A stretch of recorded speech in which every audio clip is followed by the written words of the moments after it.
उत्तराखंड से ये बड़ी जानकारी, जहां के रुद्रप्रयाग और चमोली में बादल फटा है। रुद्रप्रयाग के बसुकेदार तहसील में ये बादल फटने की घटना सामने आई है और चमोली के देवाल इलाके में भी बादल फटने की घटना सामने आई है।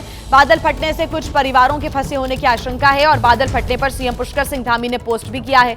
राहत बचाव को लेकर अधिकारियों के संपर्क में हूं, ये कहना है मुख्यमंत्री का। तो बड़ी खबर इस वक्त हम आपको बता रहे हैं, लगातार भारी बारिश के चलते उत्तराखंड में लगातार स्थितियां चिंताजनक बनी हुई हैं। उत्तराखंड के रुद्रप्रयाग और चमोली में अब बादल फटा है, जिसकी वजह से मुसीबतें बढ़ गई हैं। सीएम पुष्कर सिंह धामी ने भी पोस्ट किया है, कहा है कि वो वहां के प्रशासन से संपर्क में है, अधिकारियों से संपर्क में है। ज्यादा जानकारी के साथ हमारे संवाददाता दानिश जुड़ गए हैं। दानिश, लगातार उत्तराखंड में भारी बारिश के चलते परेशानियां बढ़ती जा रही हैं। अब रुद्रप्रयाग और चमोली में बादल फटने की घटना सामने आई है।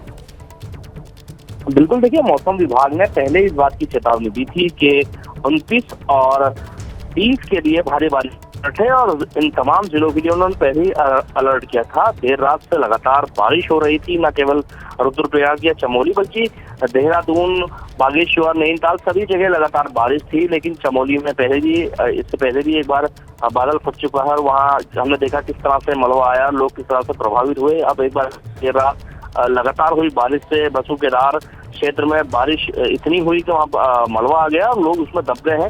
फिलहाल मुख्यमंत्री ने जिस तरह से ट्वीट किया है, उसके बाद हमारी बात तमाम अधिकारियों से हुई। अधिकारियों को कहना है कि एसडीआरएफ, एनडीआरएफ की टीमें रात में ही निकल गई थी और लगातार कोशिश की जा रही है कि ज्यादा से ज्यादा लोगों को वहां से एस्केप किया जाए और वहां से उनको सुरक्षित जगहों पर पहुंचाया जाए। अभी भी जिस तरह से लगातार बारिश हो रही है, कुछ इलाकों में मौसम अभी भी खराब बना हुआ है, तो हेलीकॉप्टर को वहां पहुंचाने में थोड़ी सी मुश्किल आ रही है। लेकिन सबसे पहला काम यही किया जा रहा है अधिकारियों के द्वारा कि जो लोग वहां फंसे हुए हैं किसी तरह से उनको निकाल करके ऊंचे इलाकों में पहुंचाया जाए। उसके बाद ही जो रेस्क्यू ऑपरेशन है वो आगे चलाया जाएगा। अभी ये पता नहीं चल पाया है कि कितने लोग घायल हैं, कितने लोग वहां पर दबे हैं। फिलहाल इतनी जानकारी जरूर है कि 3 से 4 लोग उसमें जरूर दबे थे, जिनको की कोशिश जारी है। वहां पर कई मवेशी दबे हैं, 20 से ज्यादा मवेशियों के दबने की सूचना है। इसी वजह से मुख्यमंत्री पुष्कर सिंह धामी देर रात से खुद इस पूरे मामले पर नजर रखे हुए हैं। सुबह मुख्यमंत्री आपदा प्रबंधन कंट्रोल पहुंचने वाले हैं थोड़ी देर में। उसके बाद वहां से उनके द्वारा कोशिश की जाएगी कि अगर बारिश रुकती है और मौसम साफ रहता है तो वो बसुकेदार, रुद्रप्रयाग और चमोली के क्षेत्रों का दौरा करें।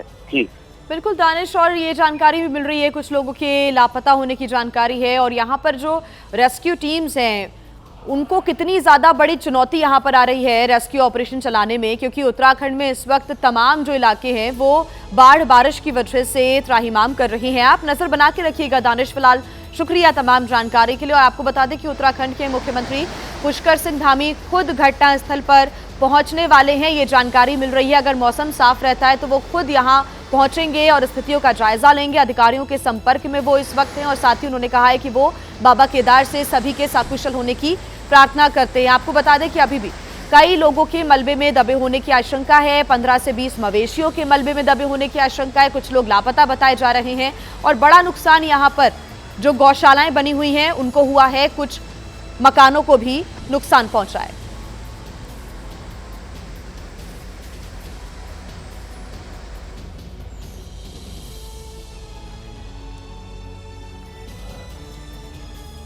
तो देखिए, बाढ़ बारिश की वजह से आधा भारत त्रस्त है। महाराष्ट्र के कई जिले भी बाढ़ बारिश की मार झेल रहे हैं और सबसे भयानक हालात जो हैं वो महाराष्ट्र के लातूर में बने हुए हैं। लातूर में बाढ़ के चलते कई गांव पानी में डूब गए हैं। नदी नाले इस वक्त उफान पर हैं। बावजूद इसके लोग अपनी जान के खुद दुश्मन बने हुए हैं। जहां रपटे को पार करने के चक्कर में एक युवक पानी में बह गया, तो वहीं तस्वीरों में आप देख सकते हैं कैसे एक बुजुर्ग भी पानी में बहते हुए बाल बाल बचे। लोगों ने रस्सी से बुजुर्ग की जान बचाई। रेस्क्यू की तस्वीरें आपकी टीवी स्क्रीन पर है। आपको बता दें कि लातूर की 49 सड़कें हैं, कई ऐसे पुल हैं पानी में डूब चुके हैं, जिससे यातायात पूरी तरह से ठप पड़ा हुआ है। अहमदपुर तालुका के हसरानी गांव में भी 30 से 40 घरों में पानी घुस गया है, ये क्षतिग्रस्त हो गए हैं। हालांकि सभी परिवार सुरक्षित स्थानों पर भेजे गए हैं, वो सुरक्षित हैं। बताया जा रहा है कि प्रशासन ने आज जिले के सभी स्कूल, सरकारी दफ्तरों में छुट्टी घोषित कर दी है।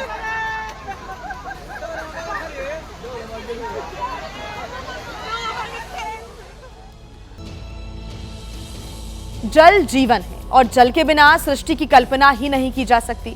लेकिन यही जल जब जलजले का रूप ले ले तो हर तरफ विनाश की इबारत लिखी दिखाई देती है। पिछले कुछ दिनों में जम्मू में हुई भयानक बारिश की तस्वीरें देश के सामने आई और वहां हो रही बारिश की वजह से आसपास क्या हालात हैं उसे आपको दिखाते हैं।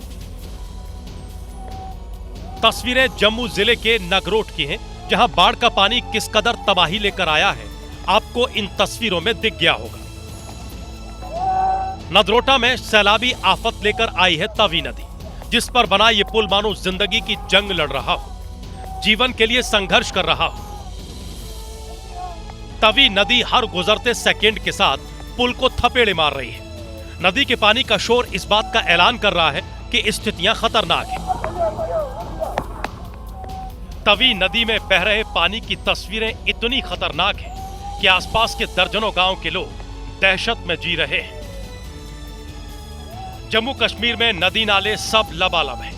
तवी समेत सभी बड़ी नदियां खतरे के निशान से ऊपर बह रही हैं। नगरोटा के लिए आने वाले 5 दिन और भी भारी हैं, क्योंकि मौसम विभाग ने अगले कुछ दिनों में लगातार बारिश की चेतावनी जारी की है। और वहीं तेलंगाना के मेदक में एनडीआरएफ की टीम उस वक्त देवदूत बनकर सामने आई जब एक गर्भवती महिला को प्रसव का दर्द उठा और उसे अस्पताल पहुंचाना जरूरी हो गया। इलाके में बाढ़ बारिश के चलते एम्बुलेंस तो दूर की बात, पैदल चलना भी मुश्किल था। ऐसे में जैसे ही एनडीआरएफ को गर्भवती महिला के बारे में सूचना मिली, फौरन एनडीआरएफ के जवान उसे लेकर अस्पताल के लिए निकले। पूरा मामला मेदक के वाड़ी गांव का है, जहां रास्ता कठिन था, लेकिन जवानों के हौसले बुलंद थे और ऊंची नीची दीवारों पर चलकर पहले एनडीआरएफ ने स्ट्रेचर के सहारे महिला को नाव तक पहुंचाया और फिर सीएचसी में भर्ती कराया। फिलहाल महिला की स्थिति अब कंट्रोल में है, तो वहीं एनडीआरएफ के इसी सराहनीय काम की इलाके में खूब प्रशंसा हो रही है। मौसम की बिगड़ी हुई चाल से सिर्फ इंसान ही नहीं, जंगल के बड़े बड़े जानवर भी परेशान हैं।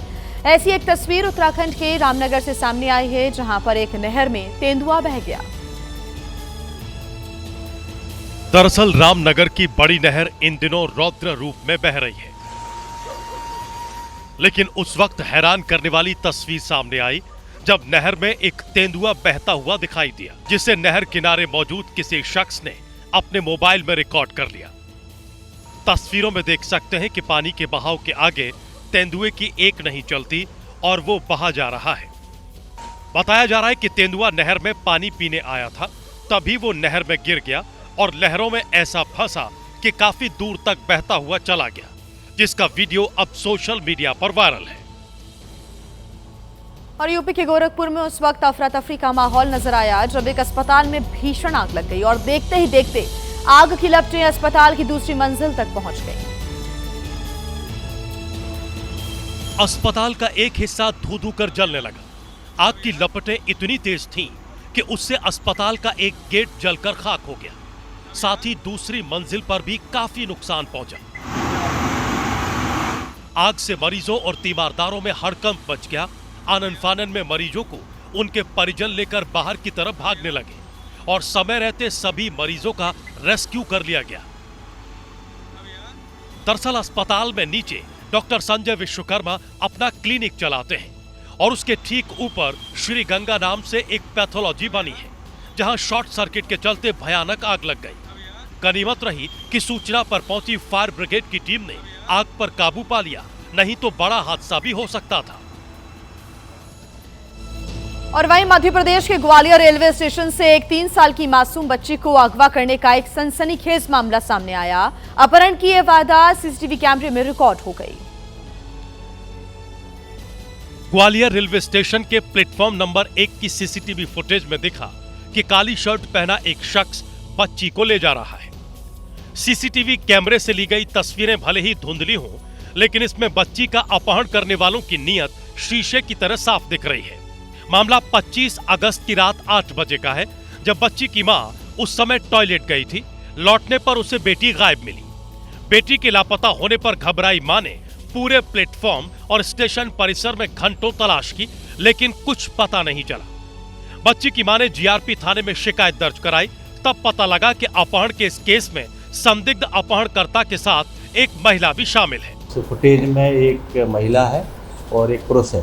वो बच्ची को साथ लेते दिखाई दे रहे हैं, उनकी भी आइडेंटिफाई के प्रयास करें। जीआरपी ने अपहरण की गई बच्ची की तलाश में अलग अलग टीमें लगाई हैं। साथ ही स्टेशन परिसर समेत आसपास के इलाकों के सीसीटीवी फुटेज भी खंगाले गए हैं। और वहीं यूपी के मुरादाबाद में उस वक्त हड़कंप मच गया जब अटल आवासीय स्कूल की 9 छात्राएं बीमार पड़ गईं। लेकिन जब उन्हें अस्पताल ले जाया गया इलाज के लिए, सामुदायिक स्वास्थ्य केंद्र में भर्ती कराया गया तो पूरे हेल्थ सिस्टम की पोल खुल गई। तस्वीरों में देख सकते हैं कि बच्चियां दर्द से कराह रही हैं और एक ही बेड पर 2-2 बच्चियों को लिटाकर ड्रिप चढ़ाई जा रही है। ये हाल मुरादाबाद के सामुदायिक स्वास्थ्य केंद्र का है, जहां बीमार बच्चियों को इलाज के लिए लाया गया था, लेकिन अस्पताल ने लापरवाही की सारी हदें पार कर दी। सवाल ये है कि बच्चियां बीमार क्यों हुई, क्योंकि एक तरफ सवाल हॉस्पिटल में इलाज के दौरान लापरवाही का है, तो दूसरा सवाल अटल आवासीय स्कूल के खानपान और सफाई का भी है कि आखिर इन सब के लिए किसकी जवाबदेही है। प्रधानमंत्री नरेंद्र मोदी जापान के टोक्यो पहुंच चुके हैं, जहां उनका भव्य स्वागत किया गया। स्थानीय कलाकारों ने सांस्कृतिक प्रस्तुतियां देकर मंत्रमुग्ध कर दिया। पीएम मोदी का पारंपरिक तरीके से भव्य स्वागत किया गया। उसकी तस्वीरें भी हम आपको दिखा रहे हैं। 3 तस्वीरें आप देख रहे हैं। कलाकारों ने भारतीय रीति रिवाज और परंपरा के अनुसार ग्रैंड वेलकम किया। और जापान पहुंचने पर प्रधानमंत्री ने सोशल मीडिया पर पोस्ट भी किया। उन्होंने लिखा कि मैं प्रधानमंत्री योशिबा और अन्य लोगों के साथ बातचीत करने के लिए बेहद उत्सुक हूं, जिससे मौजूदा साझेदारियों और रिश्तों को मजबूती मिलेगी, सहयोग के नए रास्ते तलाशने के अवसर मिलेंगे। 3 तस्वीरें आपके सामने। टोक्यो में प्रधानमंत्री का कैसे शानदार स्वागत किया गया और भारतीय समुदाय के लोगों ने प्रधानमंत्री का स्वागत किया। उत्सुक काफी नजर आए यहाँ पर लोग, और प्रधानमंत्री ने भी हाथ मिलाकर उनका अभिवादन स्वीकार किया। ये तस्वीरें आपके सामने। जापान में भारतीय पारंपरिक डांस देखने के बाद पीएम जापानी तबला वादक से भी मिले, जिसने उनके अच्छे दिन आने की बात कही है। बहुत खुशी हुई है, अच्छे दिन मेरे लिए आ गए हैं जापानी लोगों के लिए। बहुत खुशी हुई है, अच्छे दिन मेरे लिए आ गए हैं जापानी लोगों के लिए। बहुत खुशी हुई है, अच्छे दिन मेरे लिए आ गए हैं जापानी लोगों के लिए। बहुत खुशी हुई है, अच्छे दिन मेरे लिए आ गए हैं जापानी लोगों के लिए। बहुत खुशी हुई है, अच्छे दिन मेरे लिए आ गए हैं जापानी लोगों के लिए। बहुत खुशी हुई है, अच्छे दिन मेरे लिए आ गए हैं जापानी लोगों के लिए। बहुत खुशी हुई है, अच्छे दिन मेरे लिए आ गए हैं जापानी लोगों के लिए। तो किस प्रकार से लोगों में उत्सुकता नजर आई, ये आप देख रहे हैं। जापान में पीएम मोदी का टोक्यो में हिंदी भाषा में स्वागत भी हुआ है, आपको सुनवाते हैं। निहारी जाओ रे, बारी जाओ रे, बनिहारी जाओ रे, मारे सतगुरु आंगन आया रे, मेवारी जाओ रे।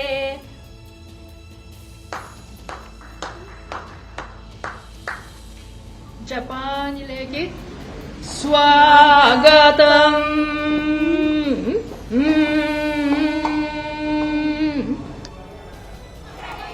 तो भारतीय रीति रिवाज परंपरा के अनुसार प्रधानमंत्री का स्वागत किया गया और इसके बाद प्रधानमंत्री को जापानी महिला ने गायत्री मंत्र भी सुनाया, सर्वे भवन्तु का शांति पाठ भी किया। ओम भूर्भुवः स्वः तत्सवितुर्वरेण्यं भर्गो देवस्य धीमहि धियो यो नः प्रचोदयात्।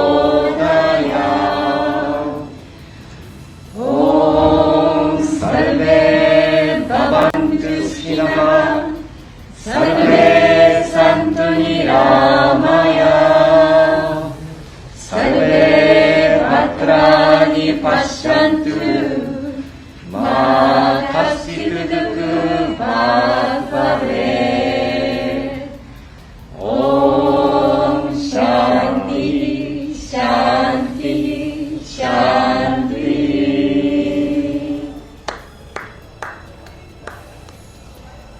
और इस बीच बीच एक बड़ी खबर आपको हम बता दें, जापान के बाद प्रधानमंत्री नरेंद्र मोदी चीन भी जाएंगे। इससे पहले चीन की तरफ से एक बड़ा बयान सामने आया है। चीनी रक्षा मंत्रालय की तरफ से जारी किए गए बयान में कहा गया है कि भारत चीन सीमा विवाद पर सहमति बन गई है।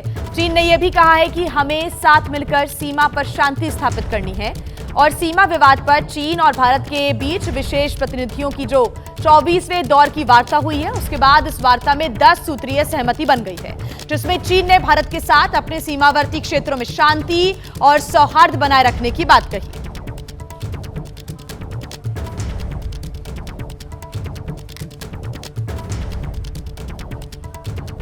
और अब खबर उत्तराखंड के ऊधम सिंह नगर से है, जहां पर एक टीचर ने गुरु शिष्य के रिश्ते को कलंकित कर दिया, जिसके बाद छात्रा ने खुदकुशी कर ली। करीब 4 महीने पहले की इस घटना का खुलासा अब जाकर हुआ है। ये है ऊधम सिंह नगर के रुद्रपुर का जनता इंटर कॉलेज। छात्रा इसी कॉलेज में 12वीं में पढ़ती थी। बताया जा रहा है कि स्कूल के एक टीचर ने उसे अपने प्रेम जाल में फंसा लिया, उसके साथ शारीरिक संबंध बनाए, जिससे छात्रा गर्भवती हो गई। छात्रा के परिजनों ने अबॉर्शन कराने की कोशिश की, लेकिन गर्भ 5 महीने से ज्यादा का हो चुका था। लिहाजा डॉक्टर्स ने अबॉर्शन कराने से इनकार कर दिया, जिसके बाद लोकलाज से बचने के लिए छात्रा ने 22 मई को घर में खुदकुशी कर ली।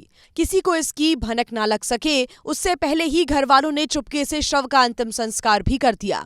कक्षा में इस प्रकार की मेरे तक बात आई थी कि बच्चे ये कह रहे थे कि वो प्रेग्नेंट थी। छात्रा की एक सहेली ने पीएम, सीएम और शिक्षा विभाग के आला अधिकारियों को जब शिकायती खत भेजा तो इस मामले का खुलासा हुआ। पुलिस मामले की छानबीन में जुट गई है। और अब है खबर उत्तर प्रदेश के बदायूं से, जहां पर रील बनाने के शौक ने एक परिवार की खुशियां उजाड़ दी। एक पति पत्नी के रील बनाने से इतना परेशान हो गया कि उसने फांसी लगाकर अपनी जान दे दी। पत्नी के रील बनाने को लेकर अक्सर घर में कहासुनी होती थी। पति सुनील गुरुग्राम में मजदूरी का काम करता था और पत्नी लक्ष्मी के रील बनाने की आदत से परेशान था। ऊपर से जब उसे यह पता चला कि उसकी पत्नी अपने किसी प्रेमी के साथ मिलकर रील बनाती है, तो उसकी परेशानी और बढ़ गई। पत्नी की रील को देखकर नाते रिश्तेदार उसे आए दिन ताने मारते, शिकायत करते और उसे समझाने की बात भी कहते। सुनील अपनी बीबी को समझाने के लिए गुरुग्राम से बदायूं आया था, लेकिन घर आकर उसे पता चला कि उसकी पत्नी अपने प्रेमी के साथ फरार हो चुकी है। वो ये सदमा बर्दाश्त नहीं कर पाया और उसने फांसी लगाकर अपनी जिंदगी खत्म कर ली। ये पूरा मामला थाना इस्लाम नगर के काजी टोले का बताया जा रहा है। वहीं यूपी के गाजियाबाद में पुलिस ने मुठभेड़ में ऐसे 2 बदमाशों को गिरफ्तार किया है जो इलाके में लूट को अंजाम दिया करते थे, लेकिन जब पुलिस की गोली से सामना हुआ तो सारी बदमाशी मिट्टी में मिल गई।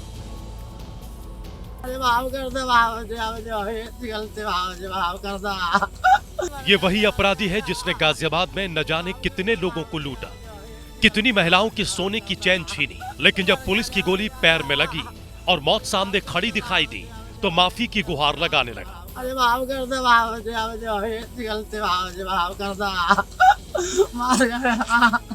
दरअसल ये बदमाश गाजियाबाद में लूट की घटनाओं को अंजाम देते थे। जब पुलिस ने एक्शन लिया तो इन बदमाशों ने पुलिस पर हमला बोल दिया। इसी मुठभेड़ में पुलिस की गोली साबित नाम के बदमाश के पैर में लगी और जब साबित को लगा कि उसका एनकाउंटर हो सकता है तो पुलिस से अपनी जान की भीख मांगने लगा। पुलिस ने साबित के साथ उसके साथी अंशु को भी गिरफ्तार किया है। ये दोनों बदमाश अपने गैंग के साथ लूट, छिनैती और चोरी की घटनाओं को अंजाम देते थे। पुलिस को इनके पास से एक सोने की चैन, एक मोटरसाइकिल, अवैध असलाह और कारतूस मिले हैं।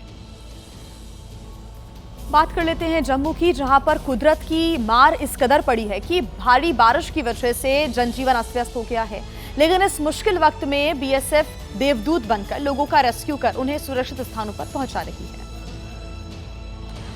ऐसी ही एक राहत भरी तस्वीर जम्मू के परगवाला से आई, जहां बाढ़ की मार झेल रहे 16 मरीजों को बीएसएफ ने रेस्क्यू कर पलौरा कैंप पहुंचाया।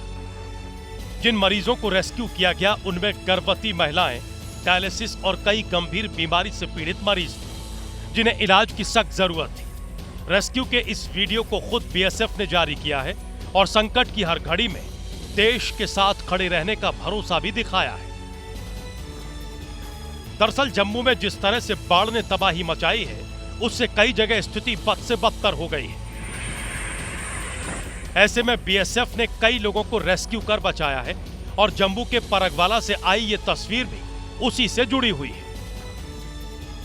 और उत्तराखंड के चमोली में उस वक्त हड़कंप मच गया जब भूस्खलन से मेलारी राष्ट्रीय राजमार्ग ब्लॉक हो गया, जिससे आसपास के गांव आपस में उनका संपर्क कट गया और लोग घंटों तक जाम में ही फंसे रहे। दरअसल भूस्खलन के चलते पहाड़ का एक बड़ा हिस्सा भर भरा कर ढह गया और पूरा नेशनल हाईवे मलबे से भर गया। गनीमत रही कि जब मलबा पहाड़ से आया तो नीचे कोई था नहीं तो जानमाल का बड़ा नुकसान हो सकता था। बता दें कि ये राष्ट्रीय राजमार्ग भारत और चीन की सीमा को आपस में जोड़ता है। आसपास के कई गांव इसी रोड के जरिए आवाजाही करते हैं, लेकिन भूस्खलन की वजह से न सिर्फ पूरा रास्ता ठप हो गया बल्कि कई गांव का कनेक्शन भी आपस में टूट गया। बाढ़ बारिश के बीच लैंडस्लाइड की ये मार स्थानीय लोगों का दर्द बढ़ाने वाली है, क्योंकि कहीं पहाड़ दरक रहे हैं तो कहीं नदी नाले तूफान मचा रहे हैं। वहीं यूपी के बदायूं में अवैध अतिक्रमण पर कार्रवाई के दौरान जबरदस्त हंगामा हो गया। यहां पर मकान गिराते वक्त जेसीबी का पंजा लगने से मां बेटे घायल हो गए, जिसके बाद ग्रामीणों ने जमकर बवाल कर दिया। आक्रोशित ग्रामीणों ने अतिक्रमण की कार्रवाई का विरोध करते हुए सड़क जाम कर दी। मामला शांत कराने पहुंचे अधिकारियों की गाड़ियों में तोड़फोड़ कर दी। यहां तक कि गांव वालों ने पुलिस की टीम पर भी पथराव कर दिया। जेसीबी से घायल हुए मां बेटे को भी अस्पताल ले जाने के लिए तैयार नहीं हुए। घायल जमीन पर बेहोशी की हालत में पड़े रहे, परिजन रोते बिलखते रहे, जिसके बाद एसडीएम और सीओ ने मौके पर पहुंचकर मोर्चा संभाला और घायलों को अस्पताल भिजवाया। प्रशासन ने बामुश्किल ग्रामीणों को समझा बुझाकर शांत कराया और स्थिति पर काबू पाया। ग्रेटर नोएडा पुलिस ने 10 लाख की लूट का पर्दाफाश किया। यहां पर डेयरी संचालक ने जिस ड्राइवर पर आंख बंद करके भरोसा किया था, उसी ड्राइवर ने उनके खिलाफ ये साजिश रच डाली। पुलिस की गिरफ्त में खड़े 2 आरोपियों में एक डेयरी संचालक का ड्राइवर है और दूसरा ड्राइवर का साला। डेयरी संचालक ने जब कलेक्शन के 10 लाख रुपए अपने ड्राइवर को घर ले जाने के लिए दिए तो उसका ईमान डोल गया और उसने अपने साले के साथ मिलकर यमुना एक्सप्रेसवे पर लूट की कहानी गढ़ ली। ड्राइवर ने पैसे से भरा बैग साले को थमा दिया और खुद के कंधे पर गोली मार ली और लूट की कहानी को घटना में बदलकर मालिक को बता दिया। डेयरी संचालक ने घटना की सूचना पुलिस को दी। पुलिस ने जब मामले की गहनता से जांच की तो पूरे मामले का पर्दाफाश हो गया। पुलिस ने आरोपी ड्राइवर और उसके साले को गिरफ्तार कर लिया है और लूट की रकम भी बरामद कर ली है। यूपी के कन्नौज में एक जीजा अपनी साली के प्यार में इस कदर पागल हुआ कि हाई टेंशन टावर पर ही चढ़ गया और घंटों की कड़ी मशक्कत के बाद युवक को नीचे उतारा जा सका। वो भी तब जब खुद साली मौके पर आई और नीचे उतारने की गुहार लगाई। चांदनी के कहने पर युवक तुरंत नीचे उतर आया। 28 साल का नवल किशोर सुबह 9 बजे ही टावर पर चढ़ गया और साली से शादी की जिद करने लगा।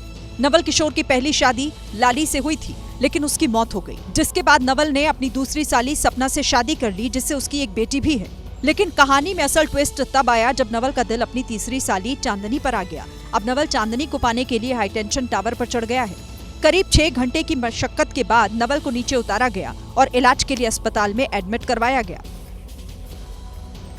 वहीं मध्य प्रदेश के छिंदवाड़ा में कुछ महिलाओं ने खरीदारी के बहाने ज्वेलर्स की दुकान में ज्वेलरी पर हाथ साफ कर दिया, जिसका वीडियो अब सोशल मीडिया पर तेजी से वायरल हो रहा है।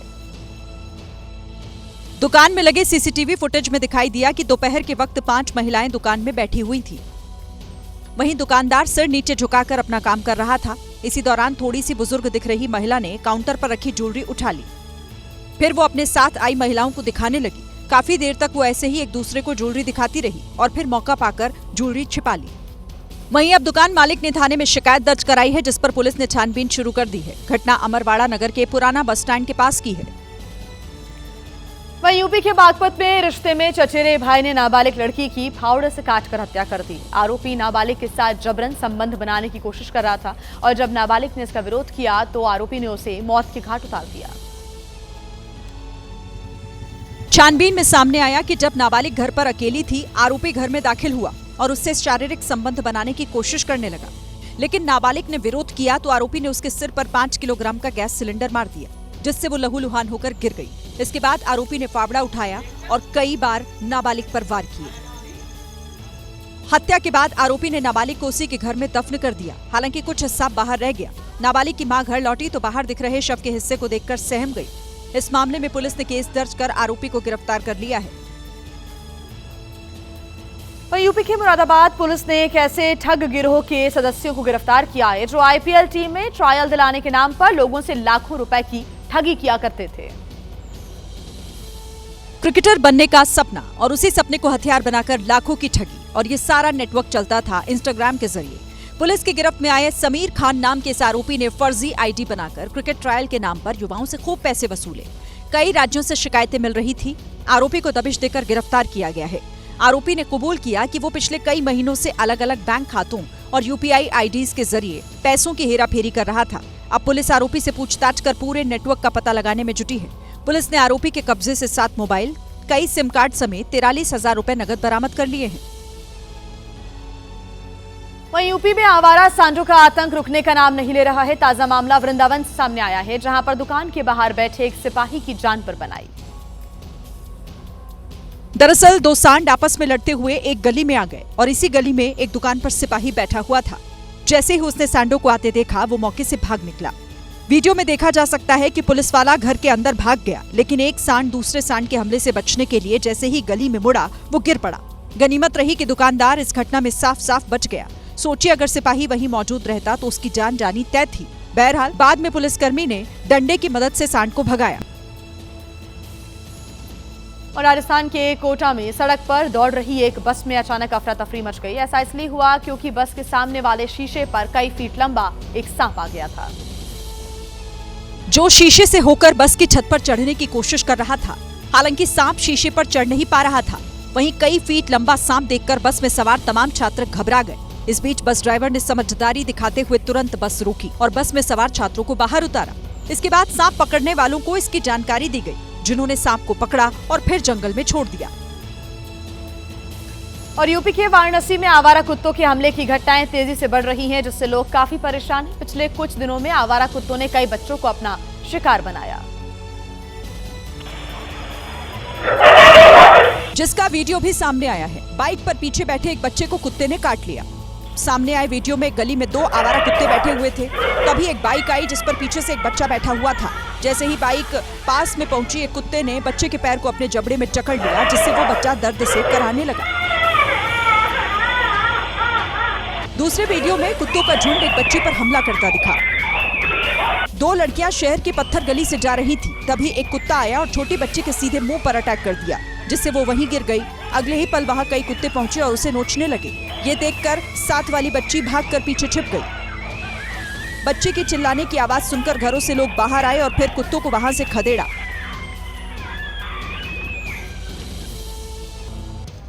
और अब खबर गाजियाबाद से आपको बता दें, जहां पर एक खुला नाला युवक की मुसीबत बन गया। वो स्कूटी समेत उस नाले में गिर गया। वो तो गनीमत रही कि वहां आसपास लोग मौजूद थे, जिनकी मदद से वो नाले से बाहर आ सका।